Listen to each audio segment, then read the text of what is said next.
হযরত আব্বাসী সেই অটল সঙ্গী, যিনি কারবালার প্রতিটি পদক্ষেপে ইমাম হুসাইনকে সমর্থন করেছিলেন এবং তার পাশে অবিচল ছিলেন।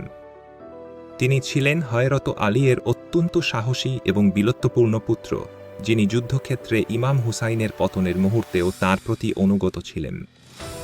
কারবালার ময়দানে তিনি ইমাম হুসাইনের পতাকা বহন করেছিলেন, যার জন্য তাঁকে আলমদার বা পতাকাধারকের সম্মানজনক উপাধি দেয়া হয়েছে।